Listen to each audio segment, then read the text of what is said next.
Hi everyone, welcome back. We're on chapter 11 and 12 today of Ratburger. So chapter 11 is called The Black Death. I can't wait to see what happens today.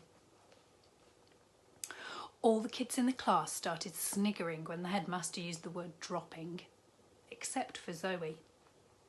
"Someone did a poo on the toilet floor, sir?" asked one of the boys, laughing. "No, not a human dropping, an animal one," shouted the headmaster. "Mr. Bunsen, the head of science, is studying it now to find out what animal it is from, but we suspect it to be some kind of rodent." Armitage wriggled and Zoe gulped. A rogue dropping must have plopped out and noticed on the toilet floor. "Stay very, very still, Armitage," thought Zoe. Unfortunately, Armitage was not a mind reader. "If any pupil considers it acceptable to bring a pet into this school, let me tell you it is forbidden. Strictly forbidden," pronounced the headmaster from the front of the class. It was funny seeing the two teachers stand next to each other for a moment. Such was the height difference. "Any pupil found smuggling an animal of any kind into school will be instantly suspended. That is all."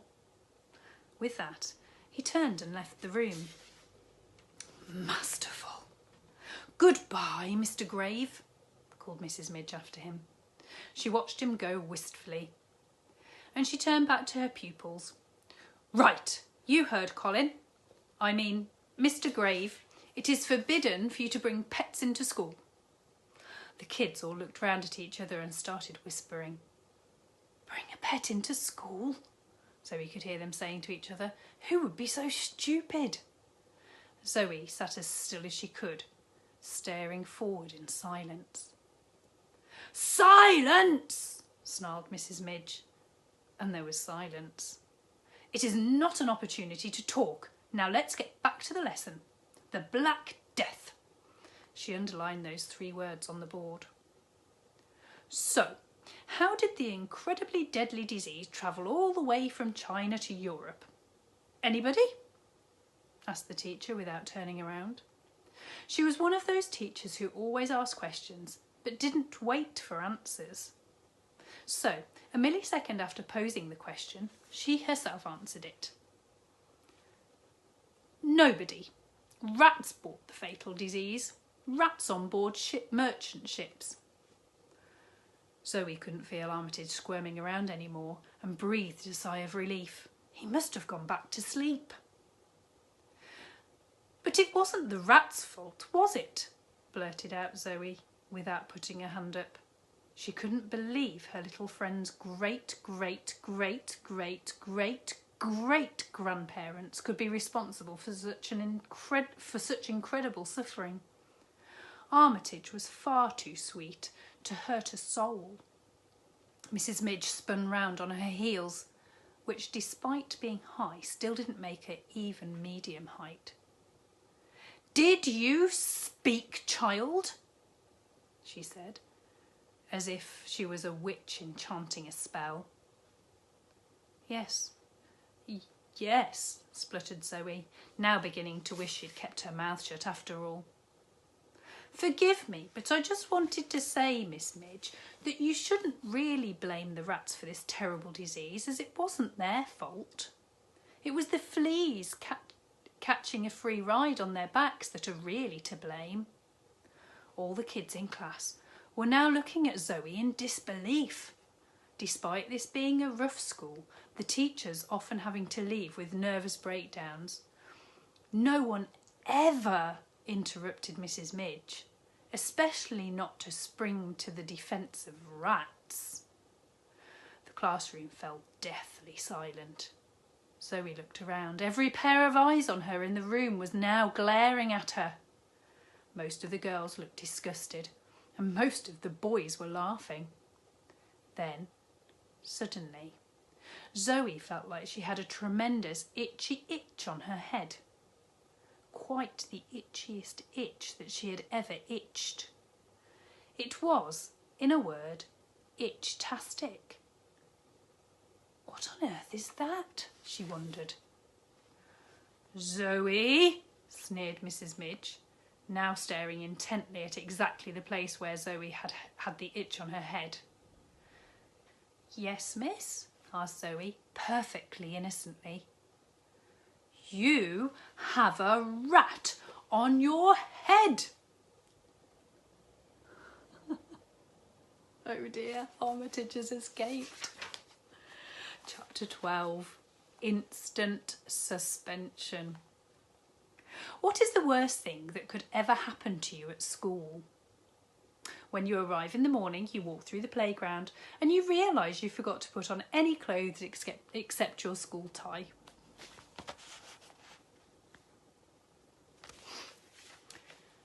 In an exam, you become so nervous about getting the answers right that your stomach churns up so badly and your bum explodes.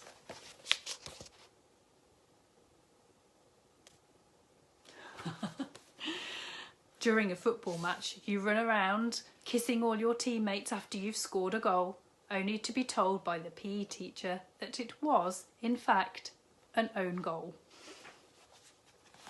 You trace your family tree in history class and you find out you're related to the headmaster. You have a sneezing fit in front of the head teacher and you cover them from head to toe in snot. Those are all pretty bad things to happen at school, aren't they? It's fancy dress day at school, but you get the date wrong and you spend the entire day dressed up as Lady Gaga. You are playing Hamlet in a William Shakespeare play at school, and halfway through the "to be or not to be" speech, your auntie rushes up from the audience, spits on a tissue and wipes your face with it.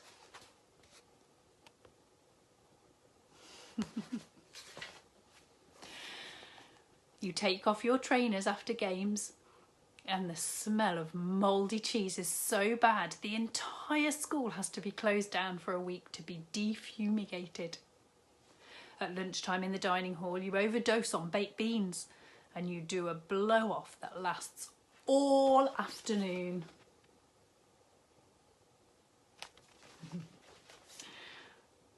Finally, you smuggle a rat into school in your blazer and it climbs up and sits on your head during a lesson. Oh, it's making my head itch.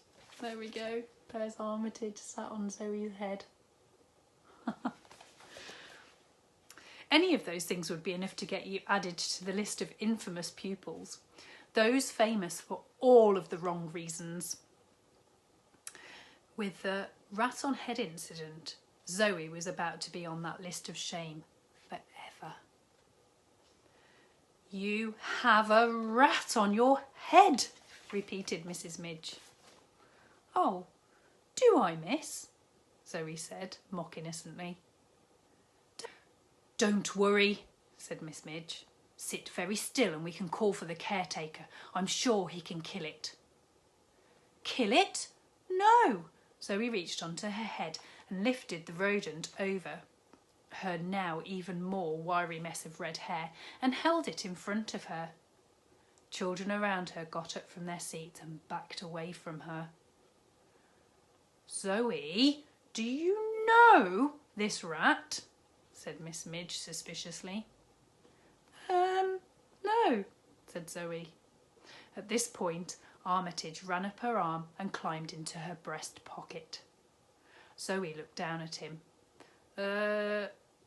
Did that rat just climb into your pocket? No, said Zoe ridiculously. It is clear, said Miss Midge, that this filthy beast is your pet. Armitage is not a filthy beast. Armitage, said Miss Midge. Why on earth is he called that? Oh, it's a long story, miss. Look, he's safely in my pocket now. Please continue. The teacher and the rest of the class were so gobsmacked by her casual response. For a moment, no one knew what to say or do. The silence was deafening, but it didn't last. You heard what the headmaster said, roared Miss Midge. instant suspension. But, I can explain. Get out! Get out of my classroom, you vile little girl, and take that disgusting creature with you, snarled the teacher.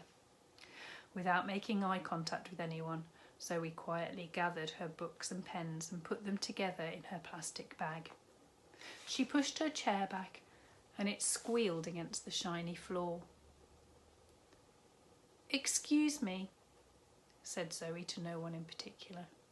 As quietly as she could, she made her way to the door. She put her hand on the handle. "I said instant suspension," yelled Mrs. Midge. "I don't want to see you until the end of term." Bye-bye then, said Zoe, not sure of what else to say. She opened the classroom door slowly and closed it quietly behind her. Behind the frosted glass in the corridor, she could see 30 distorted little faces press themselves up against it to watch her go. There was a pause. Then there was an enormous eruption of laughter as the little girl made her way along the hall. Mrs. Midge yelled at them. "Silence!" With everyone still in class, the school felt strangely tranquil. All Zoe could hear were her own little footsteps echoing along the corridor and the flapping of the rogue sole of her shoe. For a moment, the drama of what had only just taken place seemed extremely distant, as if she'd had it all happen in someone else's lifetime.